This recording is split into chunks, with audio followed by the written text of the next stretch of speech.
shootings a month, and virtually all of them, including murderers, drug dealers, gang members, and people from mental institutions and insane asylums, were released into our country. Who would want to do that? This is my 5th such speech to Congress.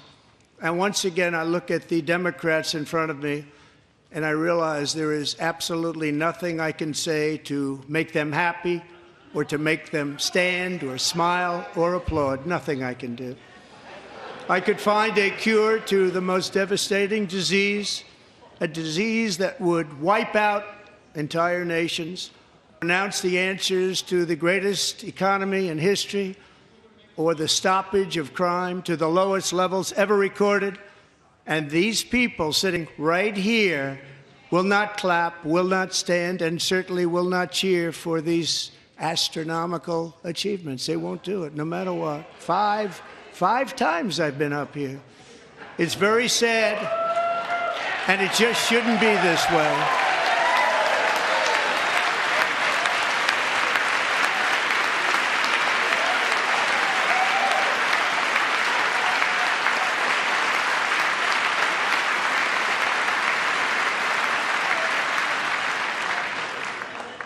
So Democrats sitting before me, for just this one night, why not join us in celebrating so many incredible wins for America? For the good of our nation, let's work together and let's truly make America great again.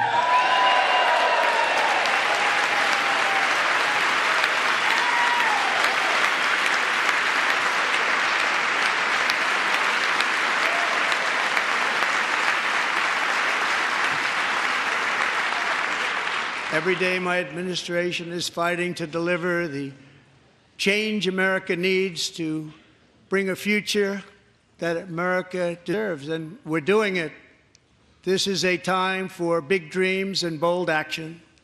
Upon taking office, I imposed an immediate freeze on all federal hiring, a freeze on all new federal regulations, and a freeze on all foreign aid.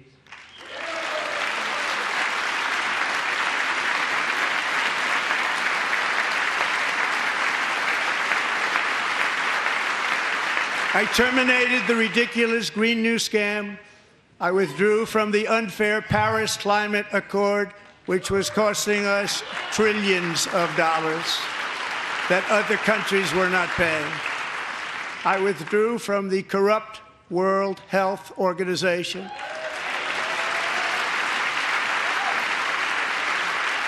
And I also withdrew from the anti-American UN Human Rights Council.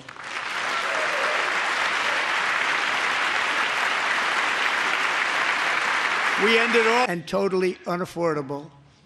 And importantly, we ended the last administration's insane electric vehicle mandate, saving our auto workers and companies from economic destruction.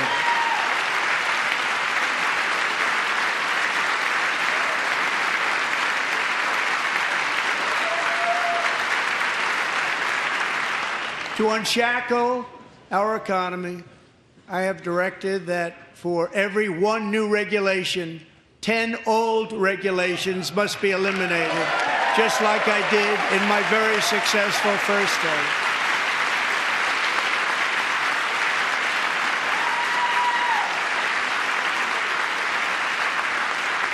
And in that first term, we set records on ending unnecessary rules and regulations like no other president had done before.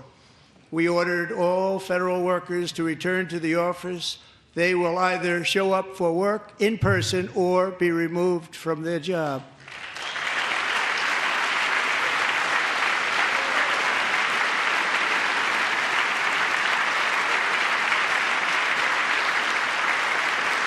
And we have ended weaponized government where, as an example, a sitting president is allowed to viciously prosecute his political opponent, like me. How did that work out? Not too good. Not too good.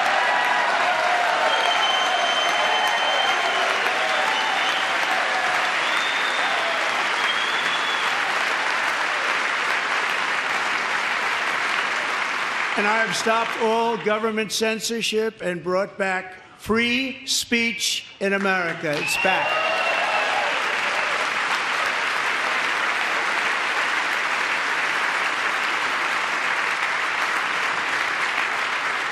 And 2 days ago, I signed an order making English the official language of the United States of America.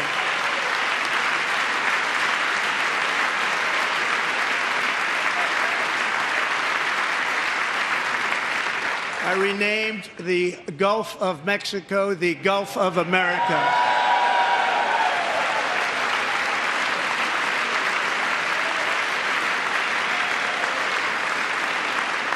And likewise, I renamed, for a great president, William McKinley, Mount McKinley again.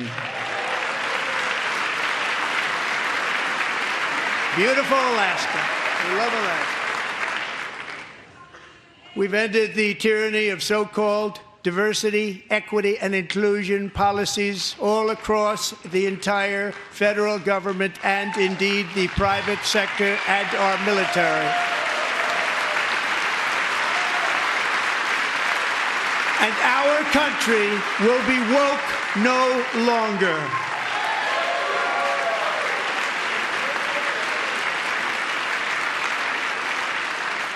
We believe that whether you are a doctor, an accountant, a lawyer, or an air traffic controller, you should be hired and promoted based on skill and competence, not race or gender. Very important.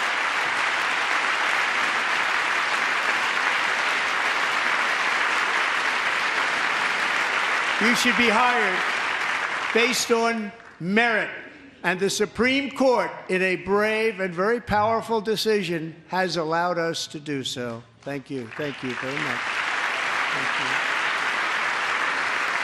you. We have removed the poison of critical race theory from our public schools, and I signed an order making it the official policy of the United States government that there are only two genders, male and female.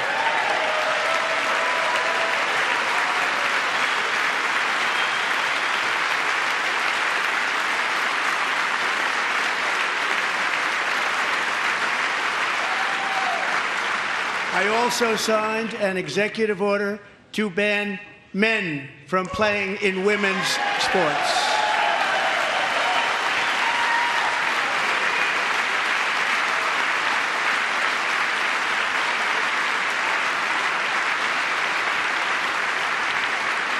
Three years ago, Peyton McNabb was an all-star high school athlete, one of the best, preparing for a future in college sports. But when her girls' volleyball match was invaded by a male, he smashed the ball so hard in Peyton's face, causing traumatic brain injury, partially paralyzing her right side and ending her athletic career. It was a shot like she's never seen before. She's never seen anything like it. Peyton is here tonight in the gallery, and Peyton, from now on, schools will kick the men off the girls' team, or they will lose all federal funding.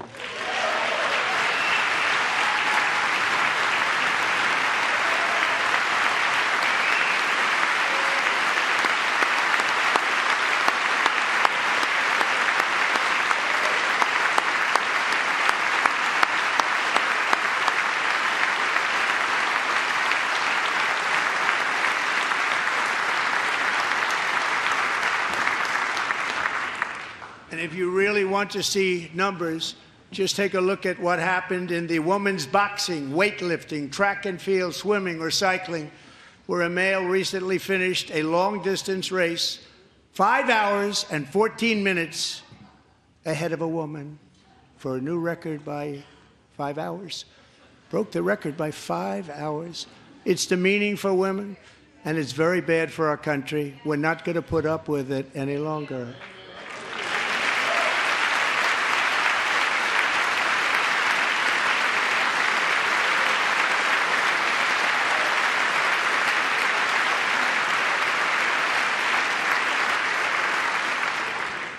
What I have just described is only a small fraction of the common sense revolution that is now, because of us, sweeping the entire world. Common sense has become a common theme, and we will never go back. Never. Never going to let that happen. Among my very highest priorities is to rescue our economy and get dramatic and immediate relief to working families. As you know, we inherited from the last administration an economic catastrophe and an inflation nightmare. Their policies drove up energy prices, pushed up grocery costs, and drove the necessities of life out of reach for millions and millions of Americans. They've never had anything like it. We suffered the worst inflation in 48 years, but perhaps even in the history of our country. They're not sure. As president, I'm fighting every day to reverse this damage and make America affordable again.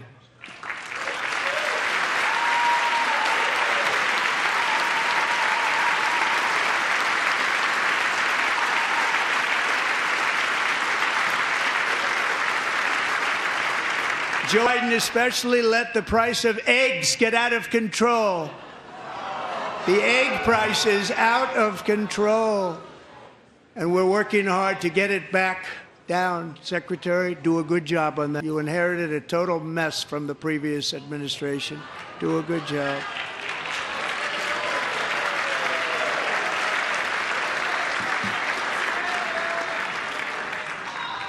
A major focus of our fight to defeat inflation is rapidly reducing the cost of energy. The previous administration cut the number of new oil and gas leases by 95%, slowed pipeline construction to a halt, and closed more than 100 power plants. We are opening up many of those power plants right now.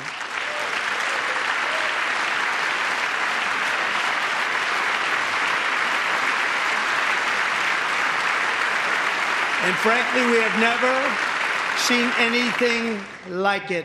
That's why on my first day in office, I declared a national energy emergency. As you've heard me say many times, we have more liquid gold under our feet than any nation on earth, and by far. And now I fully authorize the most talented team ever assembled to go and get it. It's called Drill, Baby, Drill.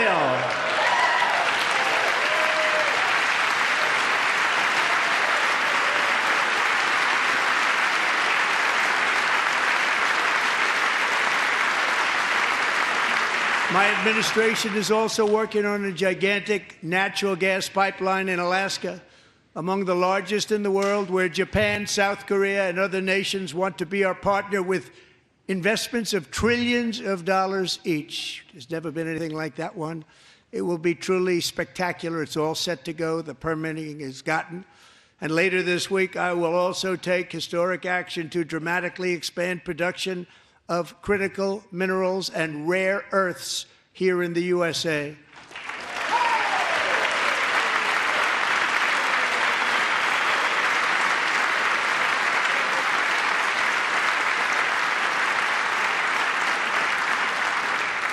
To further combat inflation, we will not only be reducing the cost of energy, but will be ending the flagrant waste of taxpayer dollars.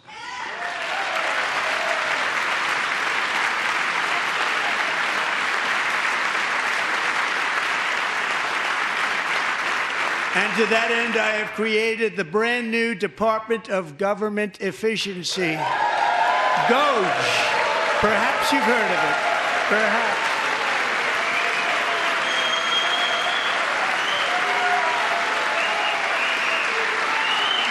Which is headed by Elon Musk, who is in the gallery tonight.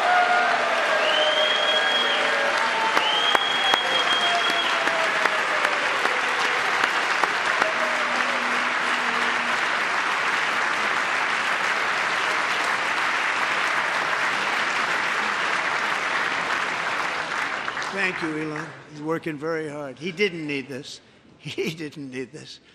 Thank you very much. We appreciate it. Everybody here, even this side, appreciates it, I believe. They just don't want to admit that. Just listen to some of the appalling waste we have already identified. $22 billion from HHS to provide free housing and cars for illegal aliens.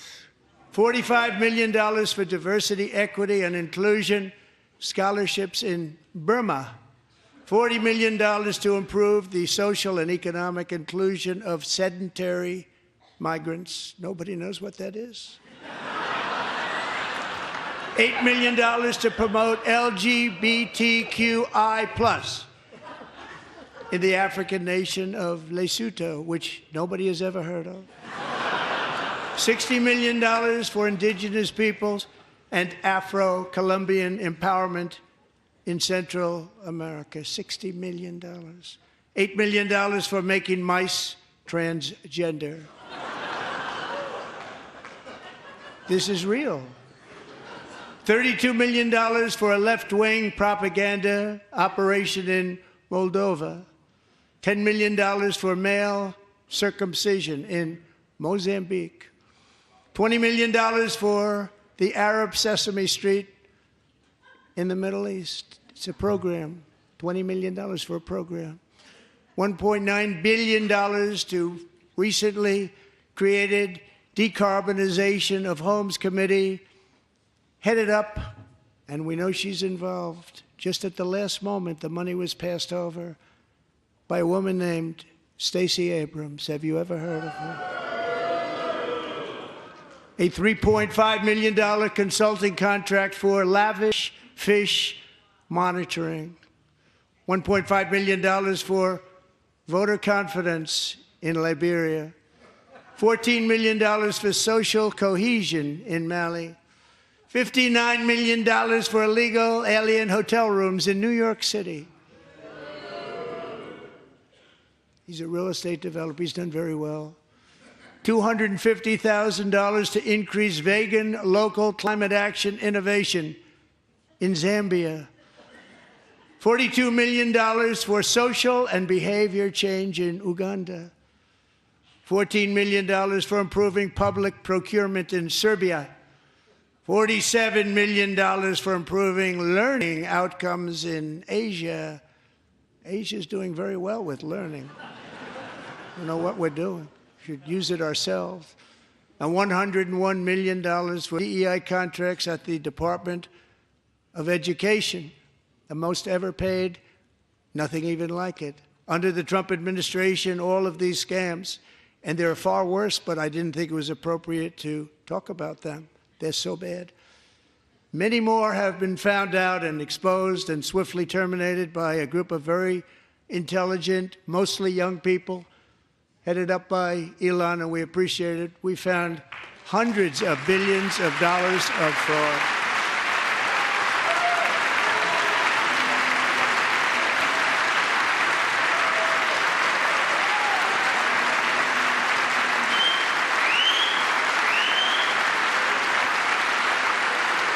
And we've taken back the money and reduced our debt to fight inflation and other things.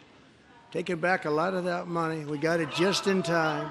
This is just the beginning. The Government Accountability Office, a federal government office, has estimated annual fraud of over $500 billion in our nation, and we are working very hard to stop it. We're going to. We're also identifying shocking levels of incompetence and probable fraud in the Social Security program for our seniors, and that our seniors and people that we love rely on. Believe it or not, government databases list 4.7 million Social Security members from people aged 100 to 109 years old. It lists 3.6 million people from ages 110 to 119. I don't know any of them. I know some people that are rather elderly, but not quite that elderly. 3.47 million people from ages 120 to 129. 3.9 million people from ages 130 to 139. 3.5 million people from ages 140 to 149. And money is being paid to many of them, and we're searching right now. In fact, Pam, good luck. Good luck. You're going to find it. But a lot of money is paid out to people because it just keeps getting paid, and nobody does, and it really hurts Social Security and hurts our country. 1.3 million people from ages 150 to 159, and over 130,000 people, according to the Social Security databases, are age over 160 years old. We have a healthier country than I thought, Bobby.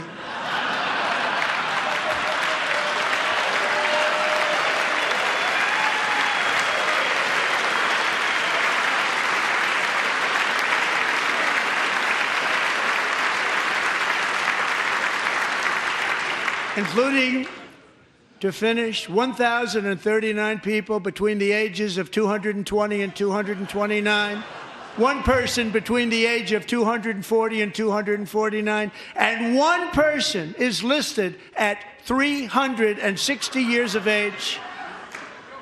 More than 100 years older than our country. But we're going to find out where that money's going, and it's not going to be pretty. By slashing all of the fraud, waste, and theft we can find, we will defeat inflation, bring down mortgage rates, lower car payments and grocery prices, protect our seniors, and put more money in the pockets of American families.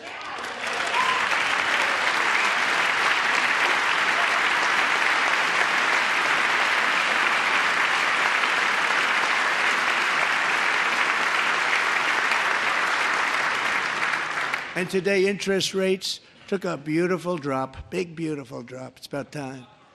And in the near future, I want to do what has not been done in 24 years, balance the federal budget. We're going to balance it.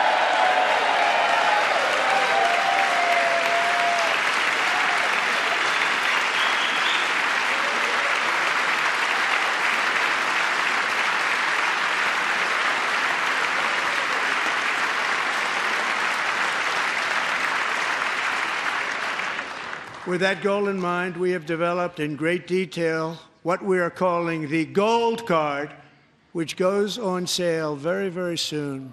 For $5 million, we allow the most successful job-creating people from all over the world to buy a path to U.S. citizenship. It's like the green card, but better and more sophisticated.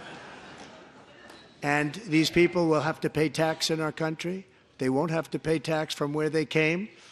The money that they've made, you wouldn't want to do that, but they have to pay tax, create jobs. They'll also be taking people out of colleges and paying for them so that we can keep them in our country instead of having them being forced out.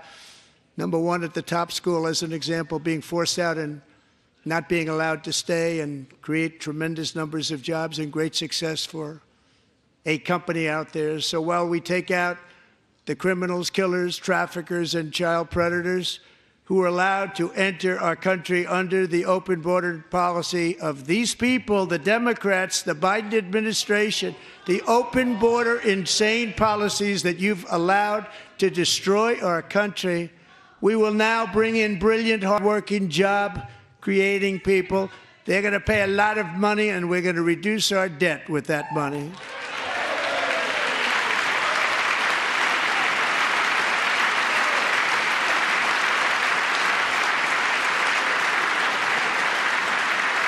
Americans have given us a mandate for bold and profound change.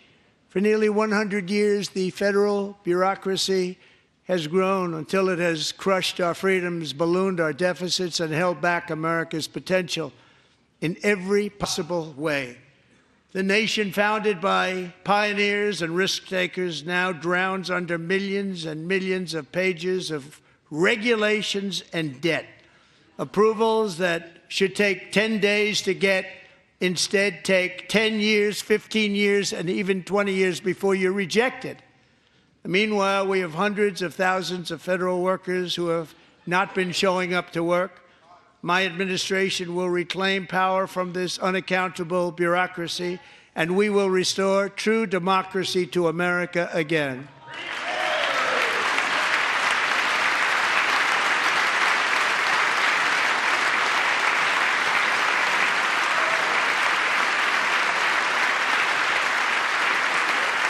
And any federal bureaucrat who resists this change will be removed from office immediately. Because we are draining the swamp. It's very simple. And the days of rule by unelected bureaucrats are over.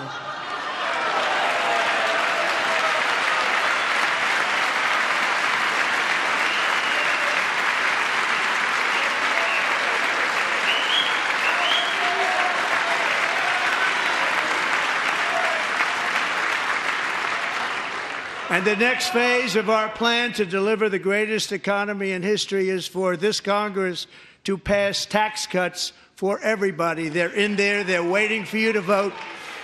And I'm sure that the people on my right, I don't mean the Republican right, but my right here, I'm sure you're going to vote for those tax cuts, because otherwise I don't believe the people will ever vote you into office. So I'm doing you a big favor by telling you that.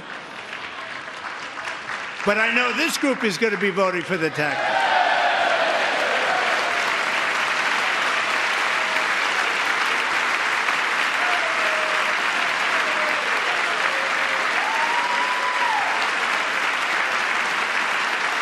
Thank you. It's a very, very big part of our plan. We had tremendous success in our first term with it. A very big part of our plan. We're seeking permanent income tax cuts all across the board.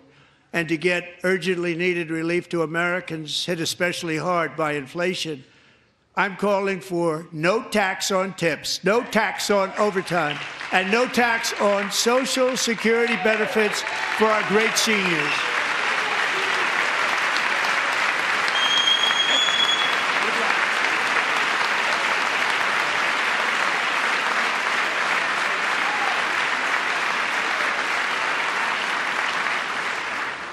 And I also want to make interest payments on car loans tax deductible, but only if the car is made in America.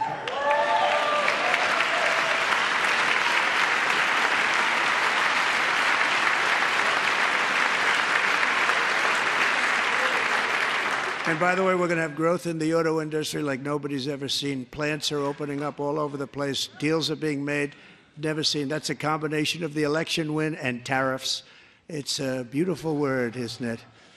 That, along with our other policies, will allow our auto industry to absolutely boom. It's going to boom.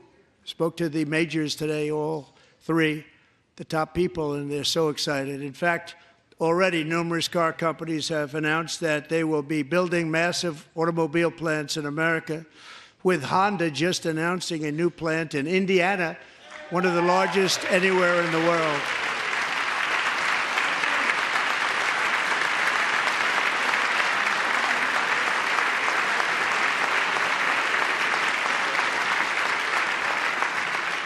And this has taken place since our great victory on November 5th, a date which will hopefully go down as one of the most important in the history of our country.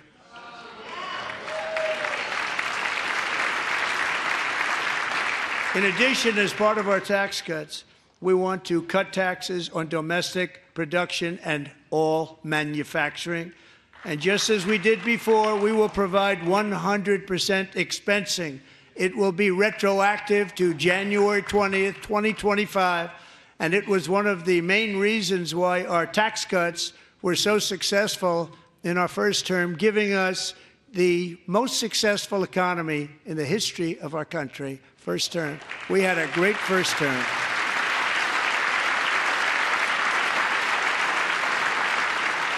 If you don't make your product in America, however, under the Trump administration, you will pay a tariff, and in some cases, a rather large one. Other countries have used tariffs against us for decades, and now it's our turn to start using them against those other countries. On average, the European Union, China, Brazil, India, Mexico and Canada, have you heard of them? And countless other nations charge us tremendously higher tariffs than we charge them. It's very unfair. India charges us auto tariffs higher than 100%. China's average tariff on our products is twice what we charge them. And South Korea's average tariff is 4 times higher. Think of that, 4 times higher. And we give so much help militarily and in so many other ways to South Korea, but that's what happens. This is happening by friend and foe. This system is not fair to the United States and never was, and so on April 2nd, I wanted to make it April 1st, but I didn't want to be accused of April Fool's Day. That's not, just one day cost us a lot of money. But we're going to do it in April. I'm a very superstitious person. April 2nd, reciprocal tariffs kick in. And whatever they tariff us, other countries, we will tariff them. That's reciprocal, back and forth. Whatever they tax us, we will tax them. If they do non-monetary tariffs to keep us out of their market, then we will do non-monetary barriers to keep them out of our market. There's a lot of that, too. They don't even allow us in their market. We will take in trillions and trillions of dollars and create jobs like we've seen before. I did it with China, and I did it with others, and the Biden administration couldn't do anything about it because there was so much money they couldn't do anything about it. We have been ripped off for decades by nearly every country on earth, and we will not let that happen any longer.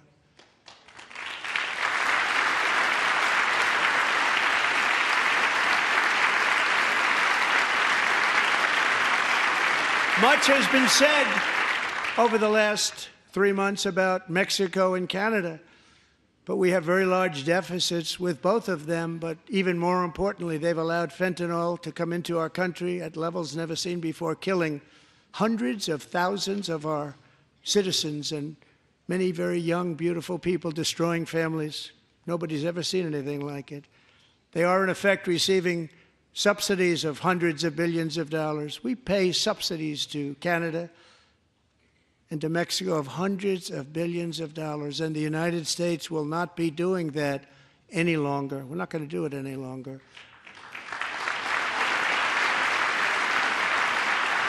Thanks to our America First policies we're putting into place, we have $1.7 trillion of new investment in America in just the past few weeks. The combination of the election and our economic policies that people of SoftBank, one of the most brilliant anywhere in the world, announced a $200 billion investment. OpenAI and Oracle, Larry Ellison, announced $500 billion investment, which they wouldn't have done if Kamala had won. Apple announced $500 billion investment. Tim Cook called me. He said, I cannot get fast enough. It's going to be much higher than that, I believe. They'll be building their plants here instead of in China.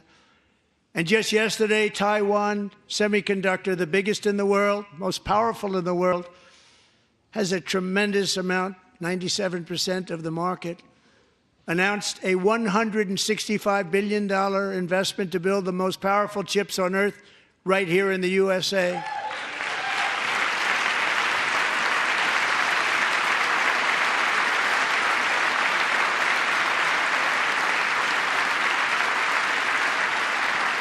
And we're not giving them any money. Your CHIPS Act is a horrible, horrible thing. We give hundreds of billions of dollars, and it doesn't mean a thing. They take our money and they don't spend it. All that meant to them, we're giving them no money. All that was important to them was they didn't want to pay the tariffs, so they came and they're building, and many other companies are coming. We don't have to give them money. We just want to protect our businesses and our people, and they will come because they won't have to pay tariffs if they build in America. So it's very amazing. You should get rid of the CHIP Act, and whatever's left over, Mr. Speaker, you should use it to reduce debt or any other reason you want to.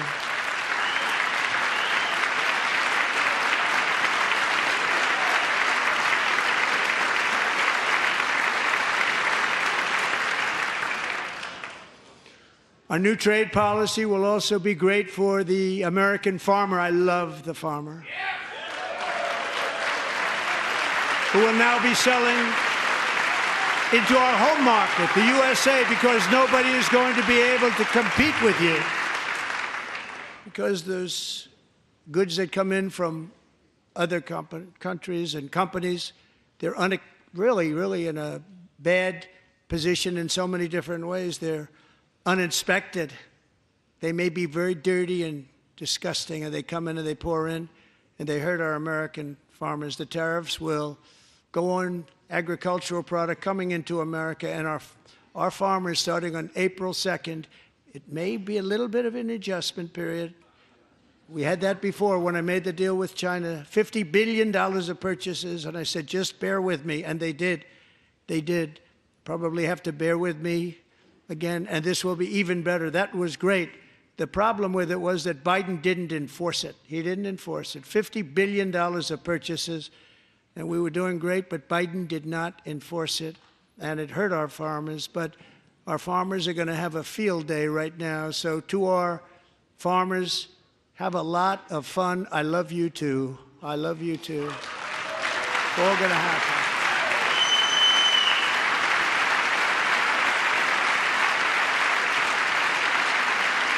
And I have also imposed a 25% tariff on foreign aluminum, copper, lumber, and steel, because if we don't have, as an example, steel and lots of other things, we don't have a military, and frankly, we just won't have a country very long. Here today is a proud American steelworker, fantastic person from Decatur, Alabama, Jeff Denard. Has been working at the same steel plant for 27 years in a job that has allowed him to serve as the captain of his local volunteer fire department, raise 7 children with his beautiful wife, Nicole, and over the years provide a loving home for more than 40 foster children. So great, Jeff.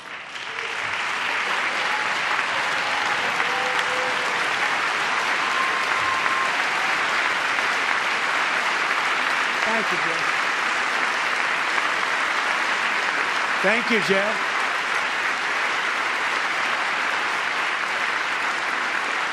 Stories like Jeff's remind us that tariffs are not just about protecting American jobs. They're about protecting the soul of our country. Tariffs are about making America rich again and making America great again, and it's happening, and it will happen rather quickly. There'll be a little disturbance, but we're okay with that. It won't be much. No, you're not. Oh. And look where Biden took us, below the lowest we've ever been. Jeff, I want to thank you very much. And I also want to recognize another person who has devoted herself to foster care community. She works so hard on it. A very loving person, our magnificent First Lady of the United States.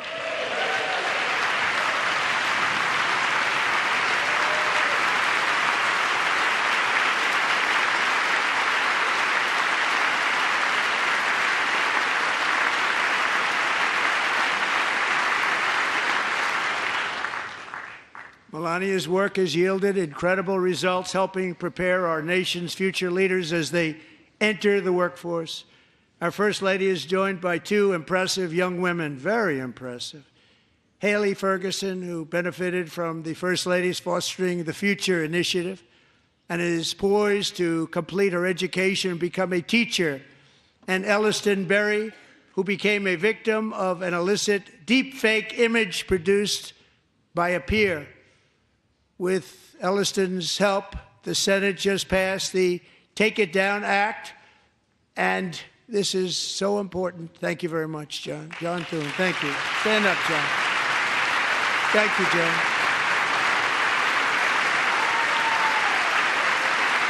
Thank you all very much.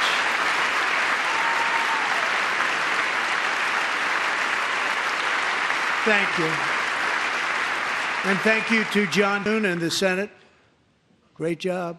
To criminalize the publication of such images online is a terrible, terrible thing. And once it passes the House, I look forward to signing that bill into law. Thank you. And I'm going to use that bill for myself, too, if you don't mind. Because nobody gets treated worse than I do online. Nobody. That's great. Thank you very much to the Senate. Thank you. But if we truly care about protecting Americans' children, no step is more crucial than securing America's borders. Over the past 4 years, 21 million people poured into the United States. Many of them were murderers, human traffickers, gang members, and other criminals from the streets of dangerous cities all throughout the world. Because of Joe Biden's insane and very dangerous open border policies, they are now strongly embedded in our country, but we are getting them out and getting them out fast.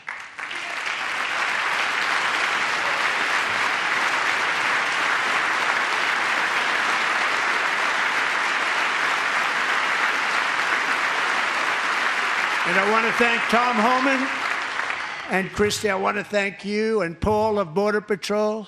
I want to thank you. What a job they've all done, everybody. Border Patrol, ICE, law enforcement in general is incredible. We have to take care of our law enforcement. Have to.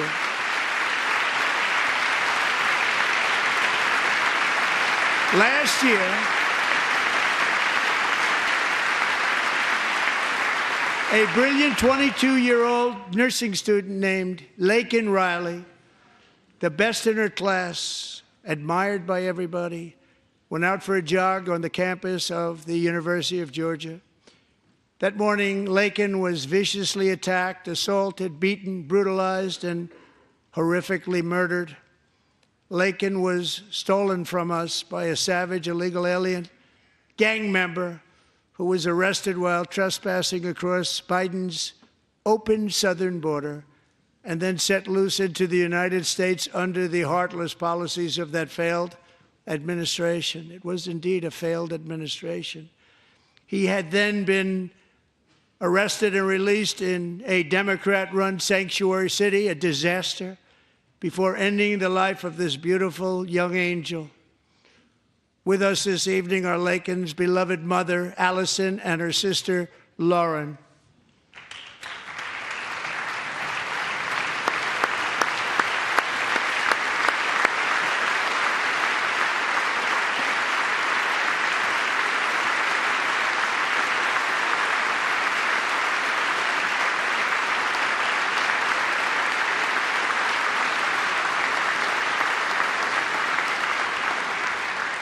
Last year, I told Laken's grieving parents that we would ensure their daughter would not have died in vain. That's why the very first bill I signed into law as your 47th president mandates the detention of all dangerous criminal aliens who threaten public safety. It's a very strong, powerful act.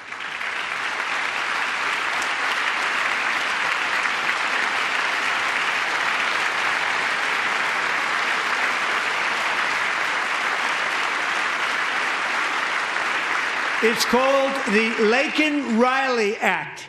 So Allison and Lauren, America will never, ever forget our beautiful Laken Hope Riley.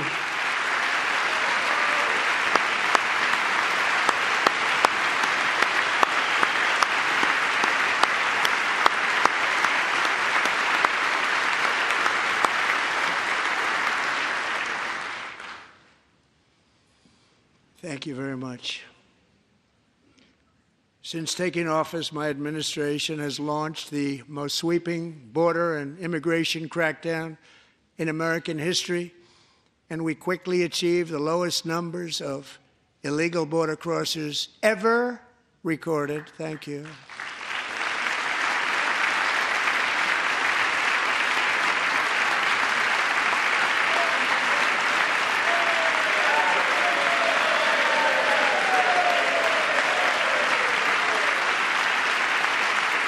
The media and our friends in the Democrat Party kept saying we needed new legislation, we must have legislation to secure the border.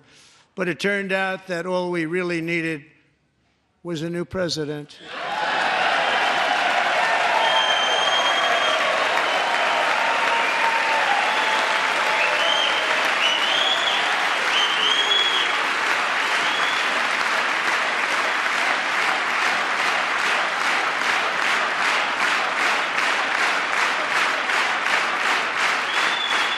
Thank you. Joe Biden didn't just open our borders, he flew illegal aliens over them to overwhelm our schools, hospitals, and communities throughout the country. Entire towns like Aurora, Colorado, and Springfield, Ohio, buckled under the weight of the migrant occupation and corruption like nobody's ever seen before. Beautiful towns destroyed. Now, just as I promised in my inaugural address, we are achieving the great liberation of America.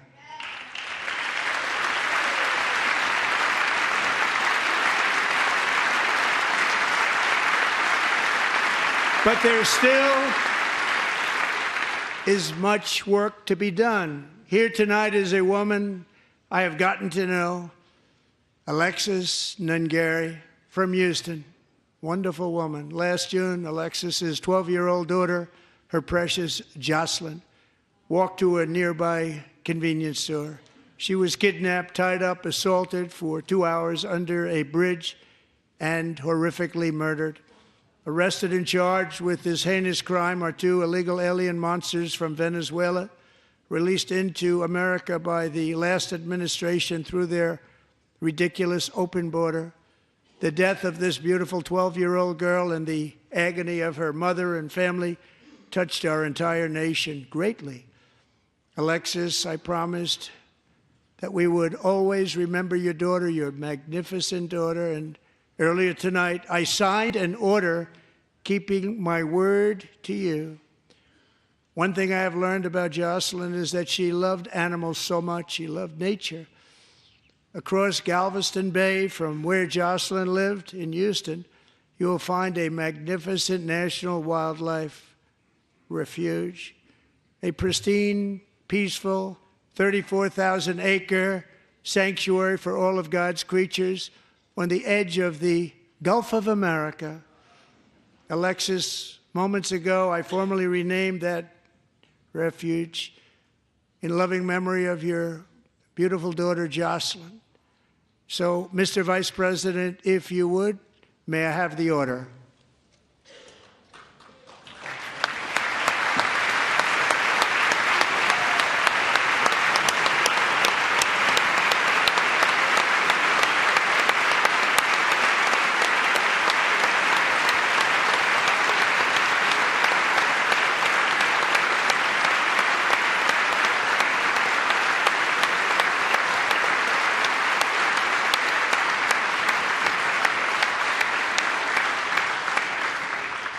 Thank you very much.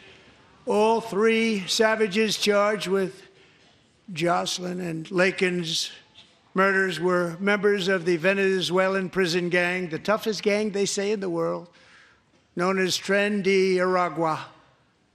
2 weeks ago, I officially designated this gang, along with MS-13 and the bloodthirsty Mexican drug cartels, as foreign terrorist organizations.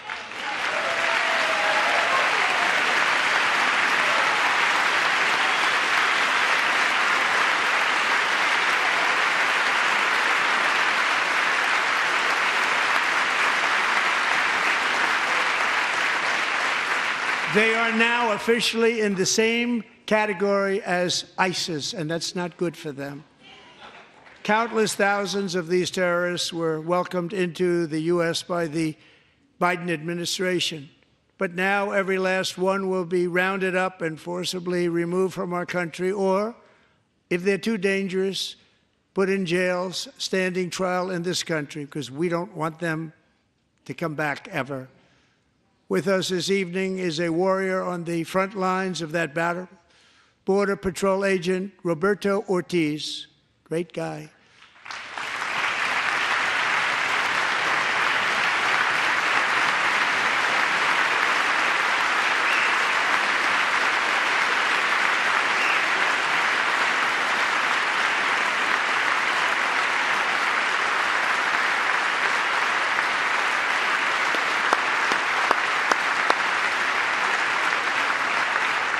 In January, Roberto and another agent were patrolling by the Rio Grande near an area known as Cartel Island. Doesn't sound too nice to me. When heavily armed gunmen started shooting at them. Roberto saw that his partner was totally exposed, at great danger, and he leapt into action, returning fire and providing crucial seconds for his fellow agent to seek safety, just barely. I have some of the prints of that event, and it was not good. Agent Ortiz, we salute you for your great courage and for your line of fire that you took and for the bravery that you showed. We honor you, and we will always honor you. Thank you, Roberto, very much.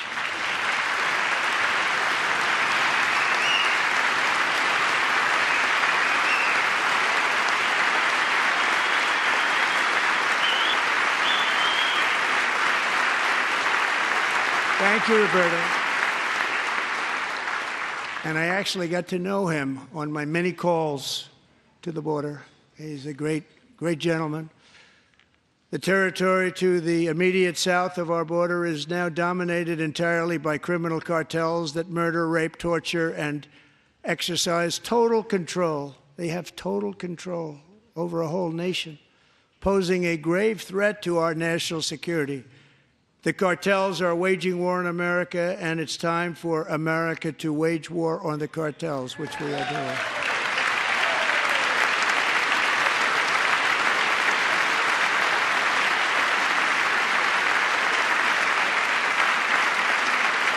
Five nights ago, Mexican authorities, because of our tariff policies being imposed on them, handed over to us 29 of the biggest cartel leaders in their country. That has never happened before. They want to make us happy. First time ever. But we need Mexico and Canada to do much more than they've done, and they have to stop the fentanyl drugs pouring into the USA. They're going to stop it. I have sent Congress a detailed funding list laying out exactly how we will eliminate these threats to protect our homeland and complete the largest deportation operation in American history, larger even than current record holder, President Dwight D. Eisenhower, a moderate man, but someone who believed very strongly in borders. Americans expect Congress to send me this funding without delay so I can sign it into law. So, Mr. Speaker, John Thune, both of you, I hope you're going to be able to do that, Mr. Speaker. Thank you. Mr. Leader, thank you. Thank you very much. And let's get it to me. I'll sign it so fast, you won't even believe it.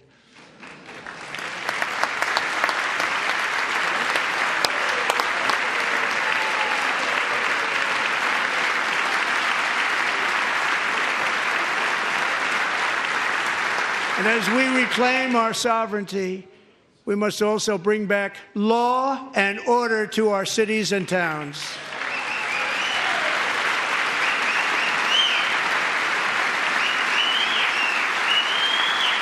In recent years, our justice system has been turned upside down by radical left lunatics.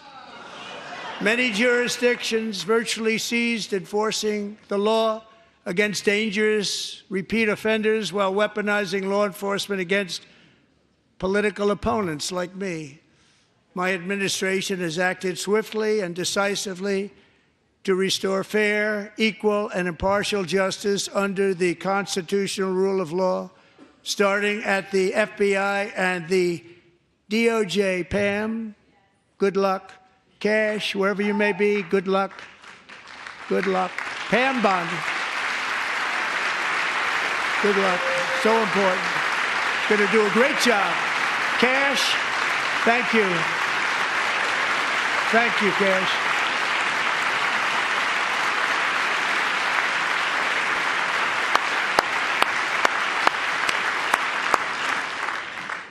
They've already started very strong. They're going to do a fantastic job. You're going to be very proud of them. We're also once again giving our police officers the support, protection, and respect they so dearly deserve. They have to get it. They have such a hard, dangerous job, but we're going to make it less dangerous. The problem is the bad guys don't respect the law, but they're starting to respect it, and they soon will respect it. This also includes our great fire departments throughout the country. Our firemen and women are unbelievable people, and I will never forget them. And besides that, they voted for me in record numbers, so I have no choice.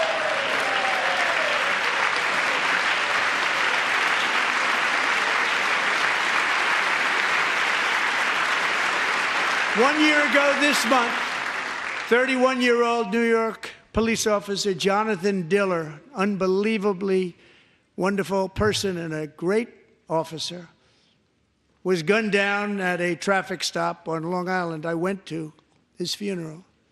Vicious criminal charged with his murder had 21 prior arrests, and they were rough arrests, too. He was a real bad one. The thug in the seat next to him had 14 prior arrests and went by the name of Killer. He was Killer. He killed other people, they say, a lot of them. I attended Officer Diller's service, and when I met his wife and one-year-old son, Ryan, it was very inspirational, actually. His widow's name is Stephanie, and she is here tonight. Stephanie, thank you very much, Stephanie. Thank you very much.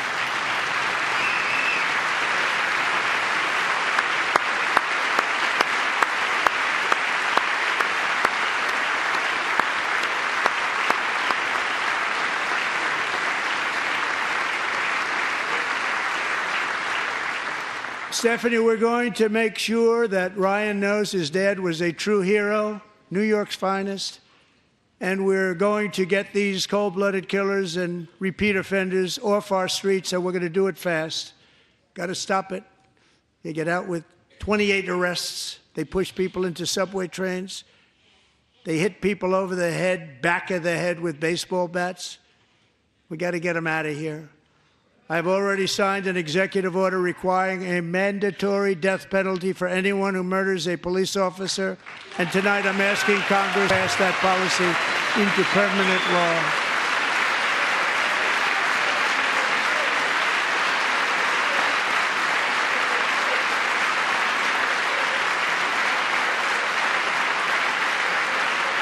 I'm also asking for a new crime bill getting tough on repeat offenders, while enhancing protections for America's police officers so they can do their jobs without fear of their lives being totally destroyed. They don't want to be killed. We're not going to let them be killed. Joining us in the gallery tonight is a young man who truly loves our police. His name is DJ Daniel. He is 13 years old, and he has always dreamed of becoming a police officer.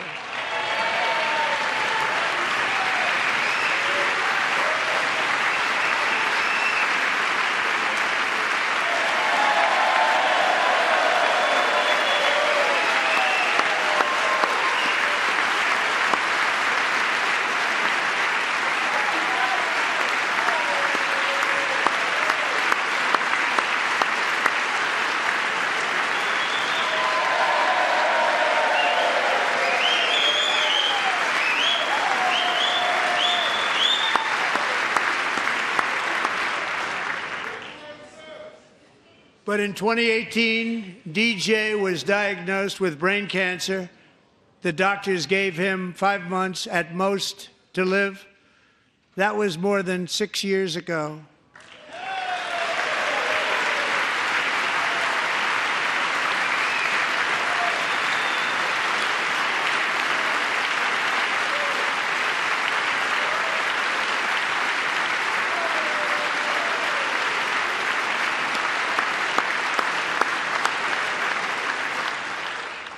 Since that time, DJ and his dad have been on a quest to make his dream true, and DJ has been sworn in as an honorary law enforcement officer, actually a number of times. The police love him, the police departments love him.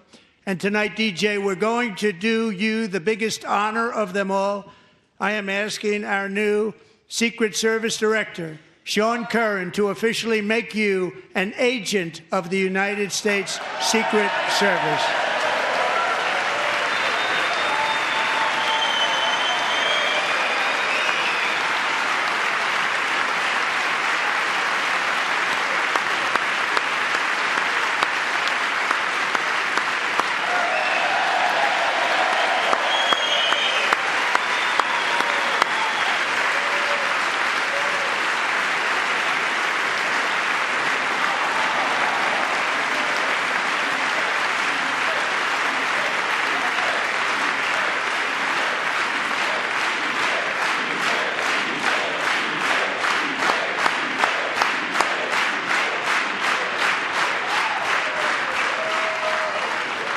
DJ. DJ's doctors believe his cancer likely came from a chemical he was exposed to when he was younger.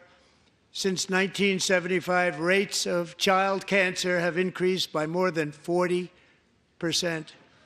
Reversing this trend is one of the top priorities for our new presidential commission to make America healthy again, chaired by our new Secretary of Health and Human Services, Robert F. Kennedy, Jr.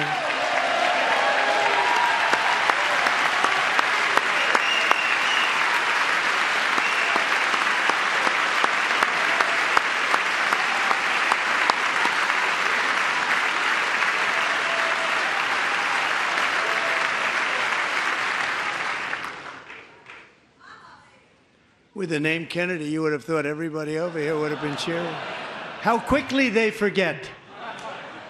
Our goal is to get toxins out of our environment, poisons out of our food supply, and keep our children healthy and strong. As an example, not long ago, and you can't even believe these numbers, 1 in 10,000 children had autism, 1 in 10,000. And now it's 1 in 36. There's something wrong, 1 in 36. Think of that. So we're going to find out what it is, and there's nobody better than Bobby and all of the people that are working with you. You have the best to figure out what is going on. Okay, Bobby, good luck. It's a very important job. Thank you.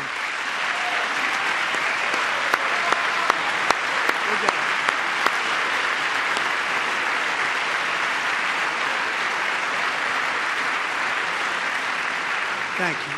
My administration is also working to protect our children from toxic ideologies in our schools. A few years ago, January Littlejohn and her husband discovered that their daughter's school had secretly socially transitioned their 13-year-old little girl.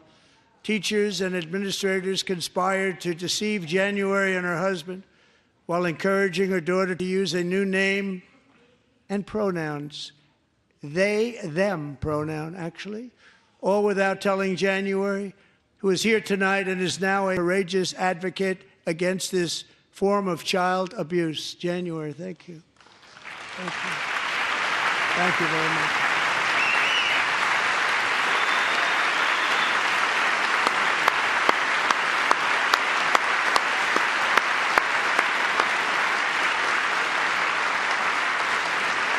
Thank you.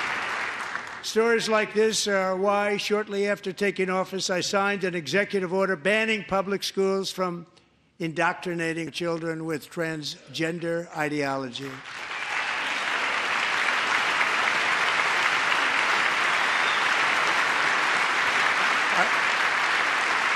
I also signed an order to cut off all taxpayer funding to any institution that engages in the sexual mutilation of our youth.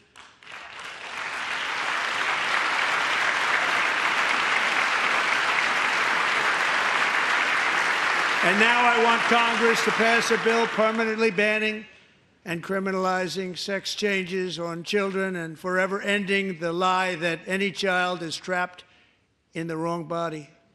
This is a big lie.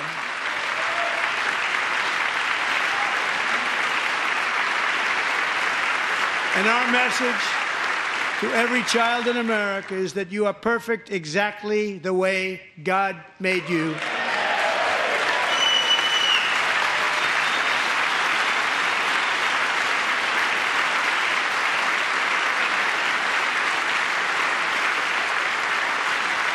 Because we're getting wokeness out of our schools and out of our military, and it's already out, and it's out of our society. We don't want it.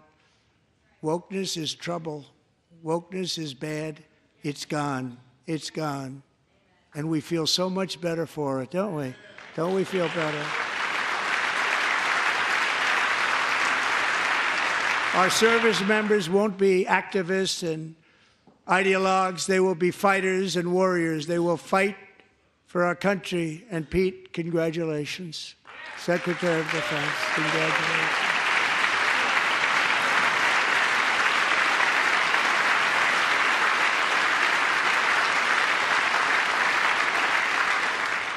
And he's not big into the woke movement, I can tell you. I know him well. I am pleased to report that in January, the U.S. Army had its single best recruiting month in 15 years, and that all armed services are having among the best recruiting results ever in the history of our services. What a difference.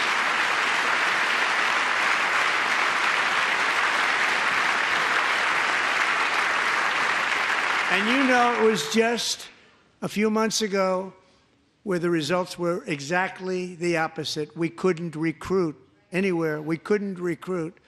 Now we're having the best results just about that we've ever had. What a tremendous turnaround. It's really a beautiful thing to see. People love our country again. It's very simple. They love our country, and they love being in our military again. So it's a great thing, and thank you very much. Great job. Thank you.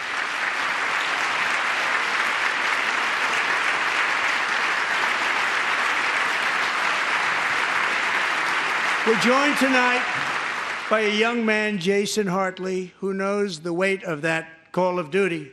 Jason's father, grandfather, and great-grandfather all wore the uniform. Jason tragically lost his dad, who was also a Los Angeles County Sheriff's deputy when he was just a boy, and now he wants to carry on the family legacy of service. Jason is a senior in high school, a six-letter varsity athlete, a really good athlete, they say, a brilliant student with a 4.46, that's good, GPA. And his greatest dream is to attend the U.S. Military Academy at West Point.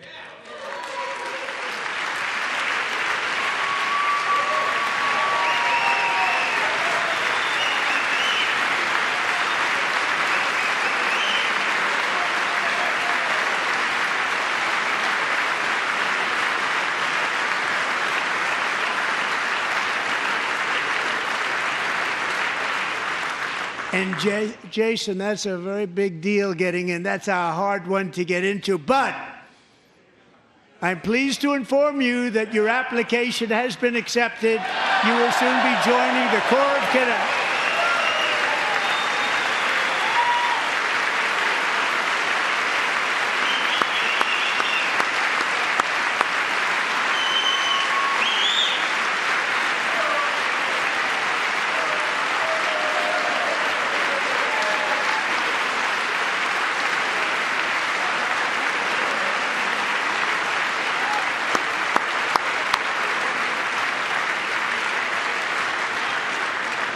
Thank you. Jason, you're going to be on the long grind, Jason.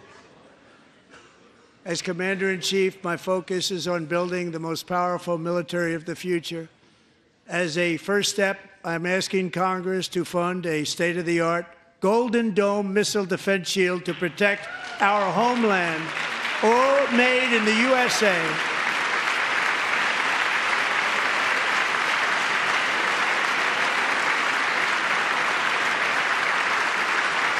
And Ronald Reagan wanted to do it long ago, but the technology just wasn't there, not even close. But now we have the technology. It's incredible, actually.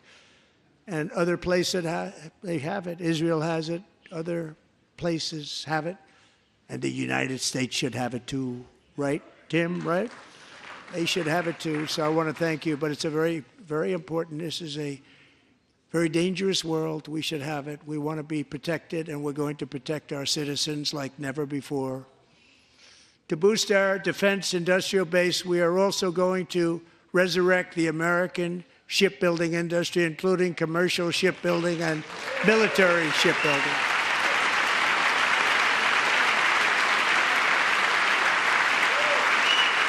And for that purpose, I am announcing tonight that we will create a new Office of Shipbuilding in the White House and offer special tax incentives to bring this industry home to America where it belongs. We used to make so many ships. We don't make them anymore very much, but we're going to make them very fast, very soon. It will have a huge impact. To further enhance our national security, my administration will be reclaiming the Panama Canal, and we've already started doing it.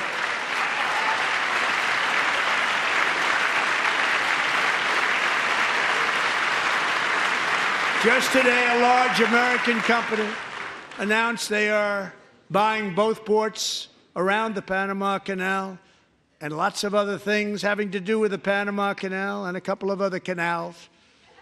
The Panama Canal was built by Americans for Americans, not for others, but others could use it.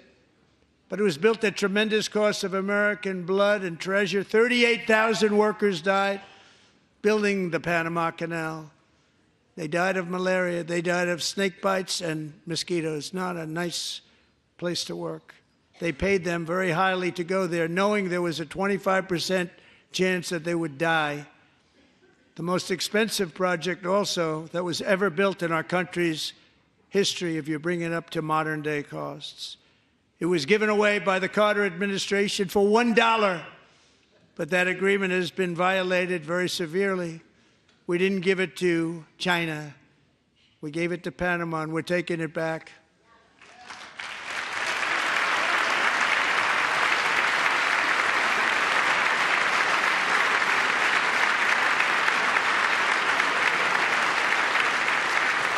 And we have Marco Rubio in charge. Good luck, Marco.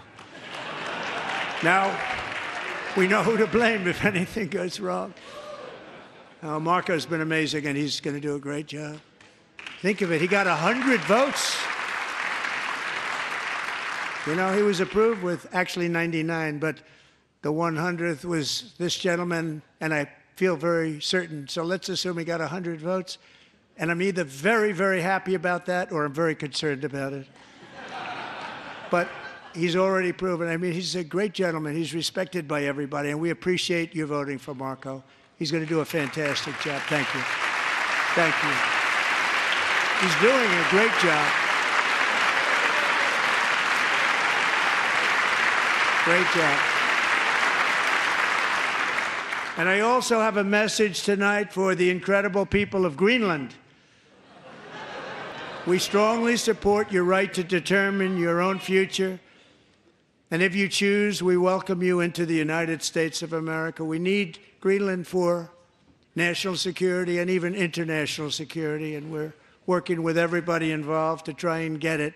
But we need it really for international world security, and I think we're going to get it. One way or the other, we're going to get it. We will keep you safe. We will make you rich, and together we will take Greenland to heights like you have never thought possible before. It's a very small population, but very, very large piece of land and very, very important for military security. America is once again standing strong against the forces of radical Islamic terrorism. 3.5 years ago, ISIS terrorists killed 13 American service members and countless others in the Abbey Gate bombing during the disastrous and incompetent withdrawal from Afghanistan. Not that they were withdrawing, it was the way they withdrew. Perhaps the most embarrassing moment in the history of our country. Tonight, I am pleased to announce that we have just apprehended the top terrorist responsible for that atrocity, and he is right now on his way here to face the swift sword of American justice.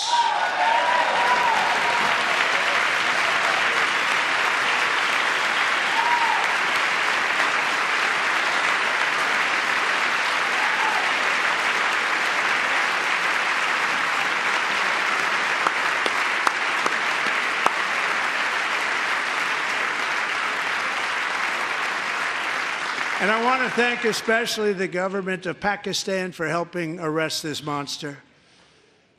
This was a very momentous day for those 13 families who I actually got to know very well, most of them, whose children were murdered, and the many people that were so badly, over 42 people, so badly injured on that fateful day in Afghanistan. What a horrible day. Such incompetence was shown that when Putin saw what happened, I guess he said, wow, maybe this is my chance. That's how bad it was. Should have never happened. Grossly incompetent people. I spoke to many of the parents and loved ones, and they're all in our hearts tonight. Just spoke to them on the phone. We had a big call. Every one of them called, and Everybody was on the line, and they did nothing but cry with happiness. They were very happy, as happy as you can be under those circumstances. Their child, brother, sister, son, daughter was killed for no reason whatsoever. In the Middle East, we're bringing back our hostages from Gaza. In my first term, we achieved one of the most groundbreaking peace agreements in generations, the Abraham Accords.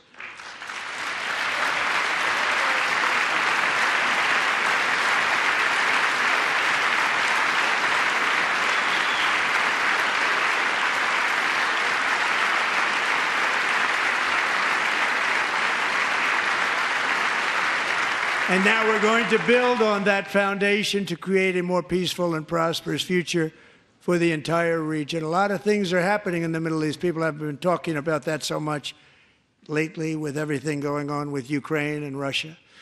But a lot of things are happening in the Middle East. It's a rough neighborhood, actually. I'm also working tirelessly to end the savage conflict in Ukraine. Millions of Ukrainians and Russians have been needlessly killed or wounded in this horrific and brutal conflict with no end in sight. The United States has sent hundreds of billions of dollars to support Ukraine's defense, with no security, with no anything.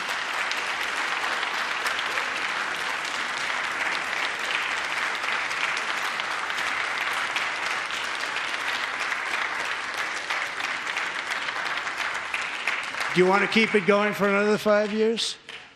Yeah, you would say Pocahontas says yes.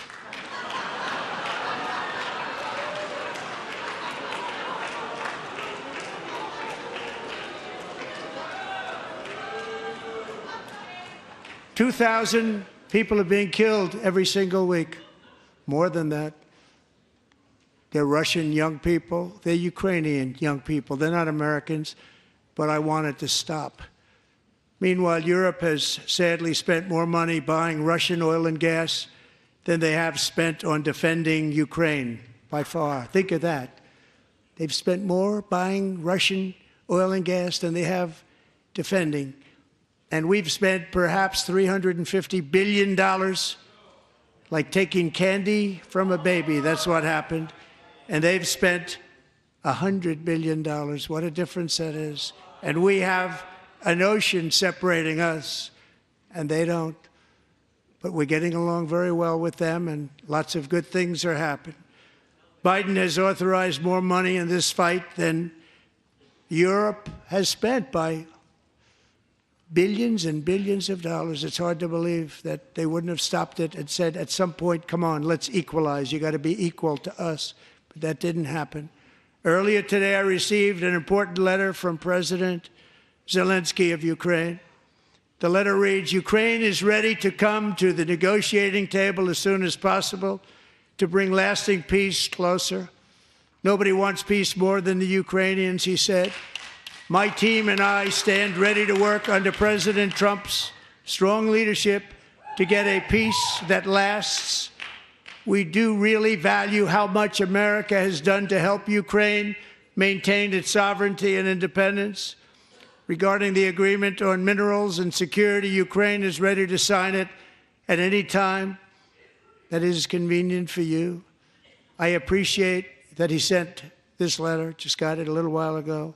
Simultaneously, we've had serious discussions with Russia and have received strong signals that they are ready for peace. Wouldn't that be beautiful? Wouldn't that be beautiful?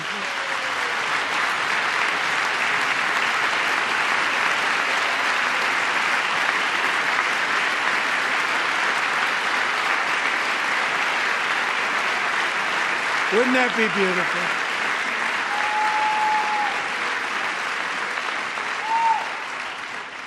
It's time to stop this madness. It's time to halt the killing. It's time to end this senseless war. If you want to end wars, you have to talk to both sides. Nearly 4 years ago, amid rising tensions, a history teacher named Mark Fogel was detained in Russia and spent 14 years in a penal colony. Rough stuff. The previous administration barely lifted a finger to help him. They knew he was innocent, but they had no idea where to begin. But last summer, I promised his 95-year-old mother, Malphine, that we would bring her boy safely back home. After 22 days in office, I did just that, and they are here tonight.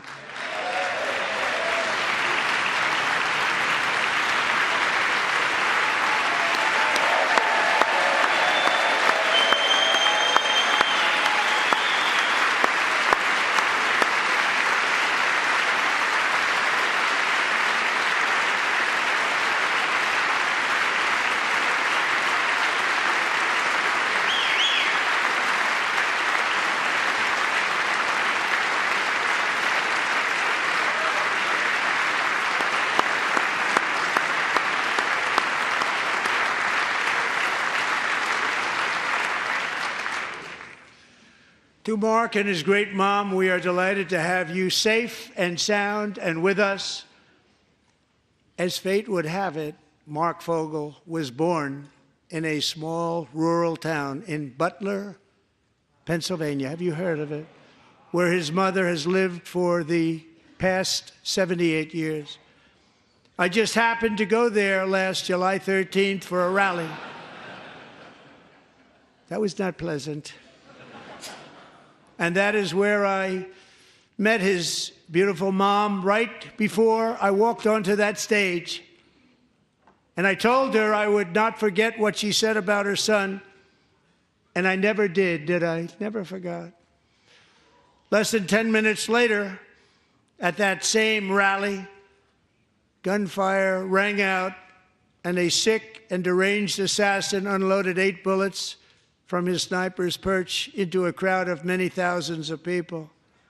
My life was saved by a fraction of an inch, but some were not so lucky.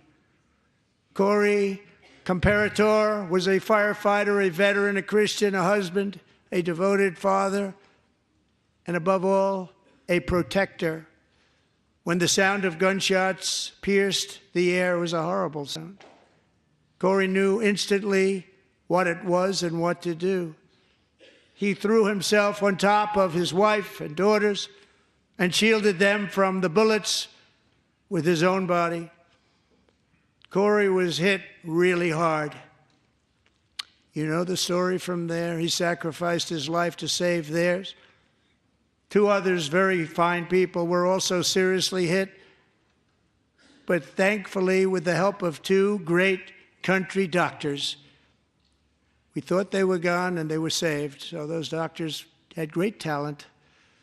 We're joined by Corey's wife, Helen, who was his high school sweetheart, and their 2 beloved daughters, Allison and Kaylee. Thank you.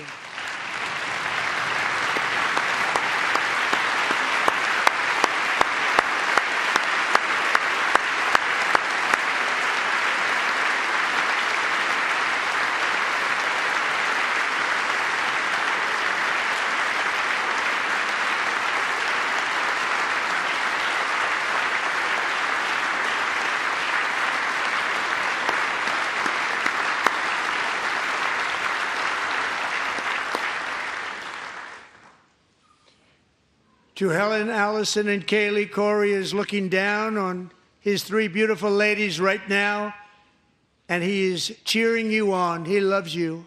He is cheering you on. Corey was taken from us much too soon, but his destiny was to leave us all with a shining example of the selfless devotion of a true American patriot. It was love like Corey's that built our country, and it's love like Corey's that is going to make our country more majestic than ever before. I believe that my life was saved that day in Butler for a very good reason. I was saved by God to make America great again. I believe that. Thank you. Thank you.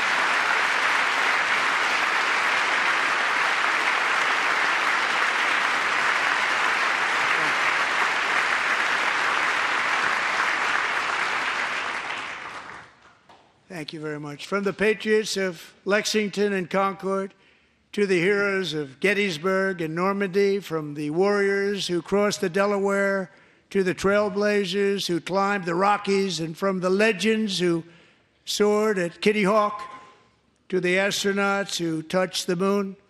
Americans have always been the people who defied all odds, transcended all dangers, made the most extraordinary sacrifices, and did whatever it took to defend our children, our country, and our freedom. And as we have seen in this chamber tonight, that same strength, faith, love, and spirit is still alive and thriving in the hearts of the American people.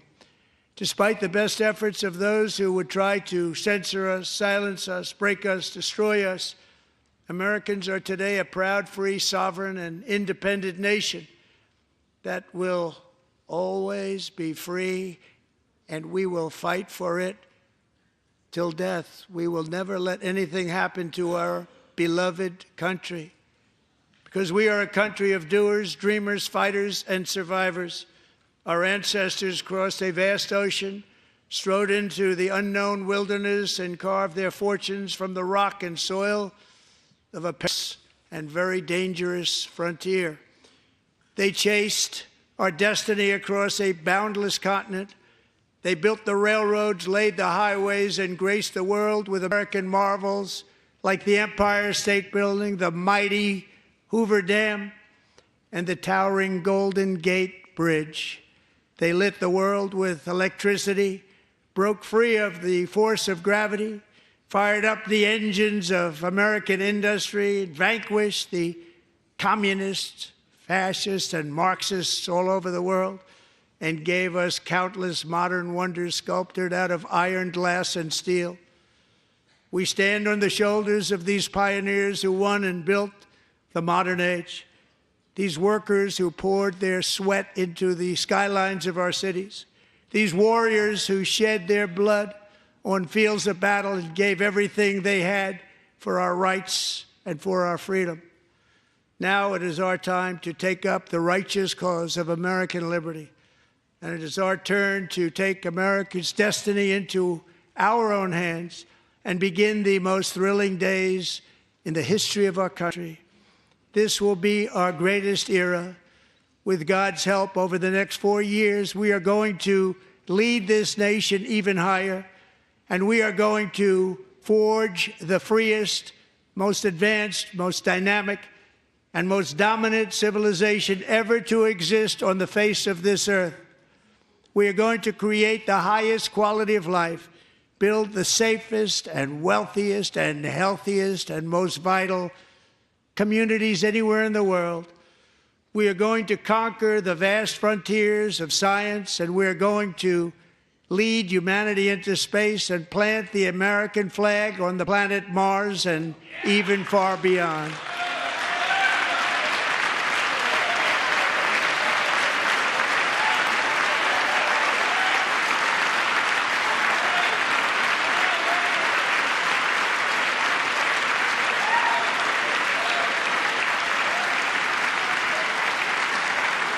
And through it all, we are going to rediscover the unstoppable power of the American spirit.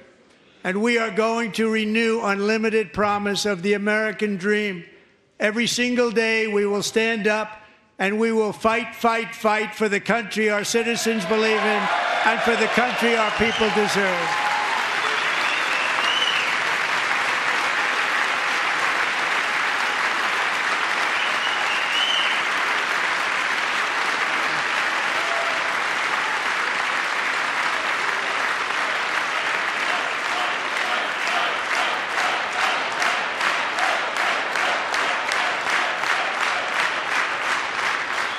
My fellow Americans, get ready for an incredible future, because the golden age of America has only just begun. It will be like nothing that has ever been seen before. Thank you, God bless you, and God bless America.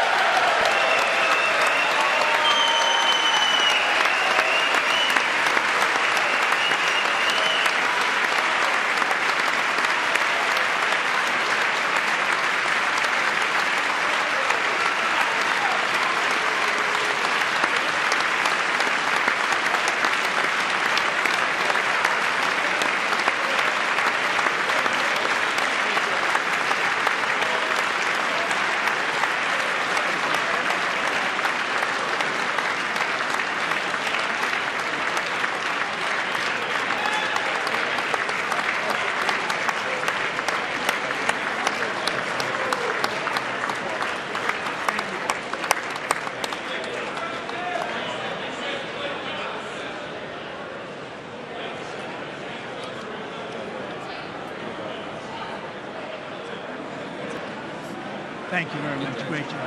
Thank you. Great honor. Thank you. Thank you. Get this place going, all right? Thank you. It's a great honor. Thank you. Thank you, Mr. President. Thank you very much.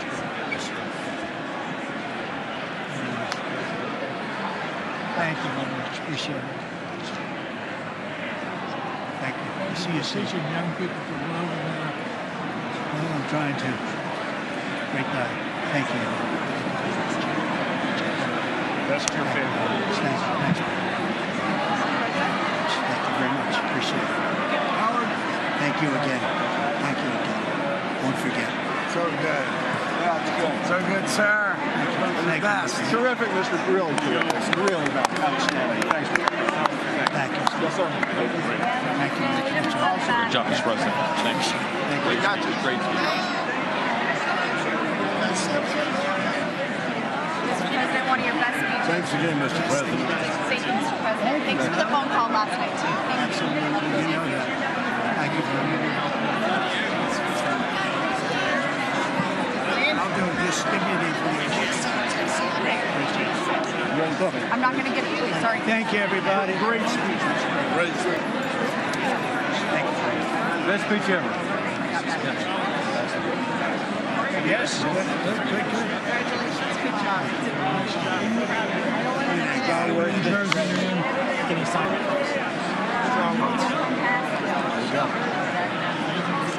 President Roger Williams, thanks for the call. I love Roger Williams. Thank you.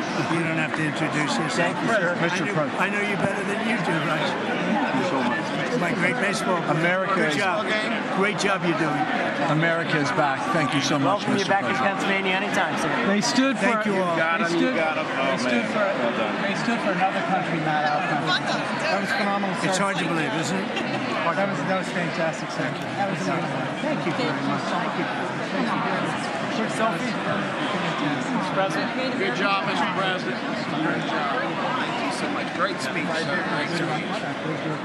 Yes, sir. President back in Pennsylvania. Oh, they're just like careful. I was standing on that. Absolutely. Good job, Mr. President. West Virginia. Oh, good, good. How you doing? All right? Did you get a chance to shake his hand earlier? Do you want me to get a picture of you shaking his hand or anything? You're good. Thank you very much. Let's do biofilm. Thank you, darling. Sir, thank you. I love you. Best speech on the board ever. Yeah, it was so good. Thank you So very good. much. Hey, you rocked it, Mr. President. We're with you, 100%. Crush. Thank you. Really good. It was Congratulations. awesome. Yeah. Best speech ever. Thank you. Mr. President, that was a great speech. That was awesome. God bless you. It was. Thank you. Great job. Let's go. Get down to that. You get down. Good luck. Yes, sir. Thank you. It's so great. It's Thank you, everybody. Good job. Thank you for mentioning God needs to help us. Thank you, Mr. It's President. true. Mr. President. Thank you. Thank you. Great speech. Great speech. Thanks for taking my call. Good luck. Yeah. My man. Thank you for You standing strong. really triggered those people. Tremendous, Mr. President. Thank Somebody you. did. Thank you so much. Thanks for the beneficial ownership ban this week. That was Oh, a good yeah. one. Thanks for mentioning farmers. Well, we love our farmers. Thank you, man. Thank you, Mr. President. You earned this night. Thank you very much. Appreciate it. Worked hard. Ass off for it. Thank you, man. Proud of you. Thank you, Mr. President. Thank you so much. Thank you. Great again, brother. Thank you. Good endorsement here for you. I did indeed. You better believe it. Very well I did a done, good sir. endorsement. President, home run. Thank you very much. job. Killed it. Thank you, Mr. President. Tk you, everybody. You did great. Thank you. Good job. Thank Hey, you. great to see you. Slam dunk. You're doing good. Thank you, sir. You did amazing. For you. Thank you. I'll see you. Thank you. Yes, sir. Thank you. Say cheese. Thank you. Love you, Mr. President. Yes. Thank you, everybody. Look at this beautiful New congressman from Eastern Washington. We've never met. Oh, Michael that's Baumgartner. good. I was one of Mike Leach's best friends. Oh, that's He thinks good. very Oh, highly Mike of you. was- oh, he was terrific. tremendous. He was a great guy. Great What a speech. Great speech. Thank you. Thank you very much. Smith, you did a great job. Yeah, thank you. Home run, Mr. Yes, my President. God. Home run. Home run. That was a good one. President, good to see you, sir. Appreciate it. Good job. Good job. Thank you very much. Looking good. Look at him. I need to talk to you about some buildings, some public buildings. You let me know. I will. Thank you, sir. Mr. President. Gus, great to see you.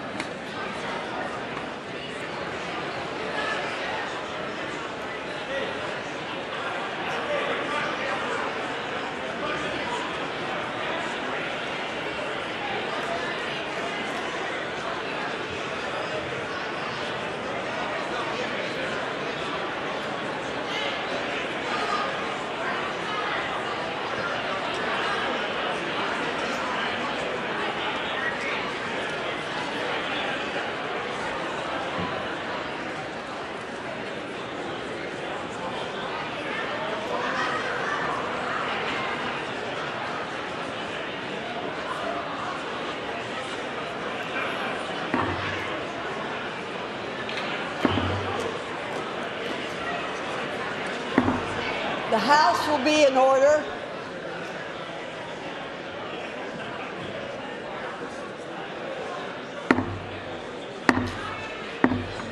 The House will be in order. For what purpose does the gentleman from Louisiana seek recognition?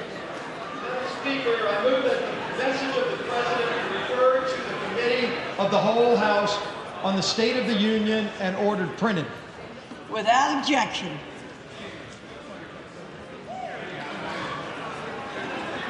Does it?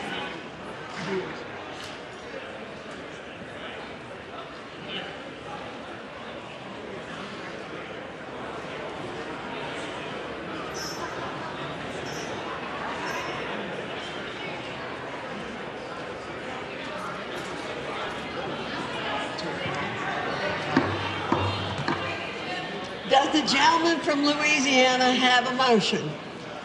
Madam Speaker, I move that the House now stand adjourned. The question is on the motion to adjourn. Those in favor say aye. Those opposed, no. The ayes have it. The motion is agreed to. Accordingly, the House stands adjourned until 10 a.m. tomorrow for morning hour debate.